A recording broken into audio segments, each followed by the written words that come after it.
Welcome to the Intimate Marriage Podcast, where I teach educated, successful couples how to have incredible, passionate relationships so that you can stop compromising and start feeling fully alive in your relationship. I'm Alexandra Stockwell, aka the Intimacy Doctor. I'm a physician, a relationship and intimacy coach, and I'm an intimate marriage expert. My husband and I have been married for 26 years. We have 4 children and full professional lives, and we've created an amazing marriage. I've shown hundreds of couples how to do so as well. So if you want to deepen your understanding of your own relationship and learn to access new heights of emotional, sensual, and erotic intimacy, you're in the right place. I will show you how. Now, let's dive in. Today, we're going to talk about transformation in marriage. But before we do, I want to read you a review from Sarah Stombaugh. She says, "Great, refreshing podcast. I didn't realize how badly I needed this podcast. I love Dr. Stockwell's approach to intimacy. Would highly recommend to any woman looking to better connect with themselves and their partner." Thank you so much for that review. And if you're new to the podcast, I welcome you warmly. And if you're a sometime or a devoted listener, whatever your situation, I'd like to ask you to please go ahead and leave a rating. And if you listen on iTunes, leave a review as well. It really makes such a difference. Now, we're going to talk about something that is actually a very common phenomenon, but it's not talked about very often. Although there are multiple people who share the story of asking a couple that's been together for a really long time, how did you manage? How did you stay married for 45 years, 55 years, 65 years, whatever it is? And I've heard from lots of different people, whether they heard an interview on the radio or they asked a relative. I've heard the answer, well, we just never wanted to get divorced at the same time. There was always one of us willing to take a stand for the marriage. And this general theme was captured when Esther Perel says, everyone has multiple marriages, but some people are lucky enough for it to be to the same person. And I was thinking about this, thinking of a few different clients I've coached. I'm redoing the testimonials on my website, and so I read through many of the testimonials that I've received over the years, and I was reminded of one couple. They had been married 21 years when I coached them years ago. And at the time that I coached them, she's a physician, he's an engineer. They love one another. They loved one another very much. They had 2 children, one in middle school, one in high school, and were deeply devoted to the success of their marriage. And yet they hadn't had sex in 9 months. So what does this mean? It means that when the dinner dishes were cleared and the kids in bed and it was just the 2 of them, they basically were in separate rooms. They were not looking to be near one another because, as it turns out, they both wanted to be having sex, but they had never said that to one another. He knew she wanted it. She didn't know he wanted it. And she certainly didn't know why he didn't want it. Anyway, that was before I started coaching them. And within a month, that had completely transitioned. And it was really the most beautiful thing to see them really reclaim the love, the intimacy, the connection in their marriage. And they went on to recommit and have another wedding ceremony to celebrate the next phase of their luscious, intimate, connected marriage. There's another couple that I have coached. They were married for, let me think for a minute. They were married for 27 years when I worked with them, but they really reconfigured their marriage profoundly after 25 years. They went through a crisis and needed to really, each of them, re-choose the marriage and completely redesign the culture of their marriage so that it would be nourishing, affirming, and aligned with who each of them is and really wants to be. And so I spoke with them recently, and they were celebrating their second anniversary, even though they'd been married for 27 years, because there's a way in which it's been a new marriage for these last 2 years. And another couple that I've coached, married for 12 years, they also have reworked the way that they are with one another. Really, there's a lot of talk in corporate settings about company culture and changing the culture, or changing the culture of the company. And we certainly talk mostly in disparaging terms of the way that our culture is deteriorating. But I love the word culture because it points to something that includes the individual participants, but it goes way beyond that. And I think it's so important to really pay attention and be deliberate about the culture of your marriage, which of course then extends to the culture of your family and how everyone in your home interacts with one another. So let me ask you, how would you describe the culture of your marriage? And what is the culture that you want it to be? And if there's a gap between those two, then I ask you, how are you going to move from how things are to how you want things to be? There are so many possibilities available. And if you're not sure where to begin, by all means, go to the show notes and download the first chapter of my book or read the whole book. Join me in the Aligned and Hot Marriage program.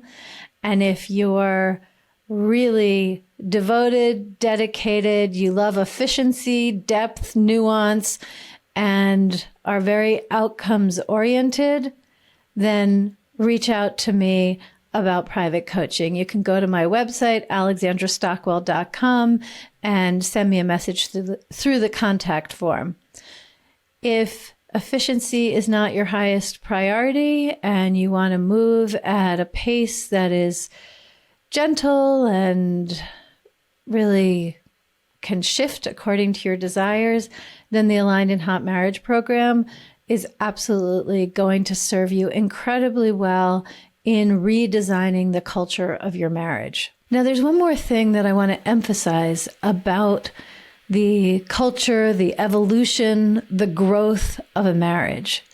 Because by and large, when it comes to getting engaged and the newlywed time, while there could be a lot more careful, considered, uncompromising attention to what the relationship is like during that time, for the most part, people are careful and intentional and want to put their energy and attention into creating a successful marriage, whatever that means to you, however much intimacy, connection, passion, aligned values, whatever it is that you desire. In the early phases of a relationship, that is something that receives a lot of attention. But if you've been married for a while, you know, after 5 years, after 10 years, 20 years, 30 years, 40 years, 50 years.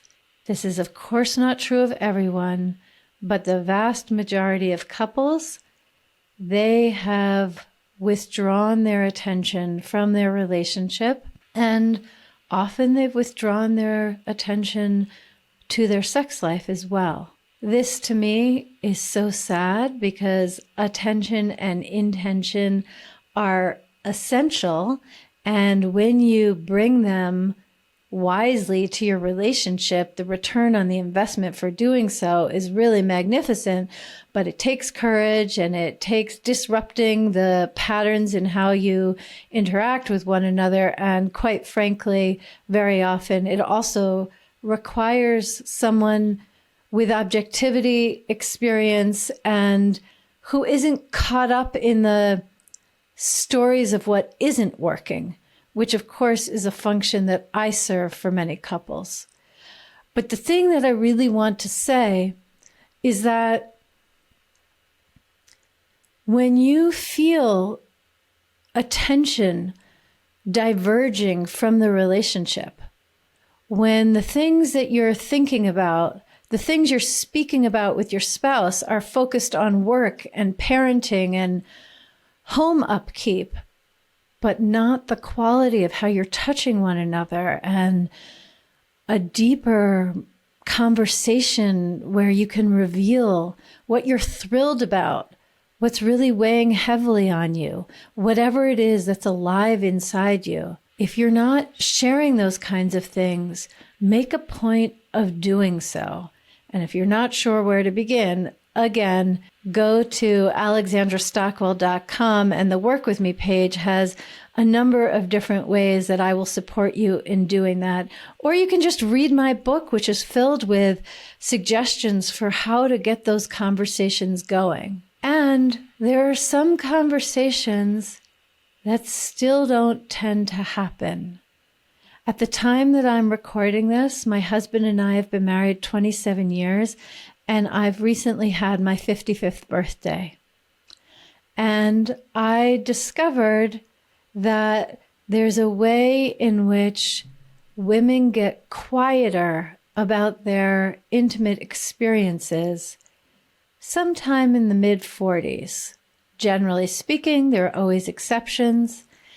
And I listened for these things, but there was less to hear as I and my peers got into our mid-40s and beyond. So when my friend Trisha Brook, an amazing award-winning speaker coach, documentary filmmaker, she's a dancer, she has so many interesting things she does. She's an intimacy coordinator on Broadway. She's just a very broad-ranged artist devoted to helping people use their voice and have a positive impact in the world. And she called me and asked me to co-author a book with her on menopause. And I said yes. So next week's episode will be the two of us talking about it. And if you are in menopause and you're a woman, great, or in perimenopause. If you're a man of any age, if you're a woman who isn't thinking about perimenopause, it's way off in the distance, or that transition is way behind you. Either way, this is a conversation for you to listen to, because we're not actually talking about menopause in a clinical way. Not at all. And I'm not an expert on that. There's a great deal that I'm not capable of offering about the particulars of menopause, for which you should go to a doctor who focuses on that. But I am an expert in conversations on complicated topics. I am an expert on how important it is to open up and be vulnerable as a way of reclaiming your power and developing rightness with your own experience. And those are the skills that I bring to this book, which is called The Invitation: Vital Conversations About Menopause.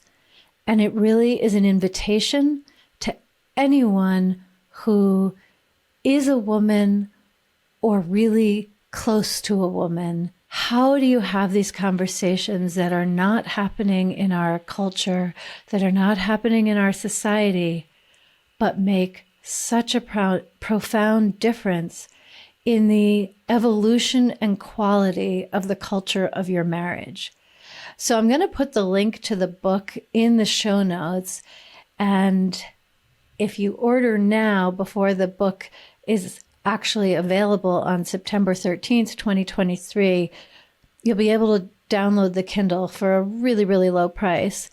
So if you want to accept the invitation, start reading this book and start using new vocabulary. I don't mean vocabulary in a dictionary sense, but new emotional vocabulary, new descriptive vocabulary of what your experience is, what your thoughts are as your body changes, as your partner's body changes, because this belongs in the culture of your marriage as you joyfully and with curiosity grow older together.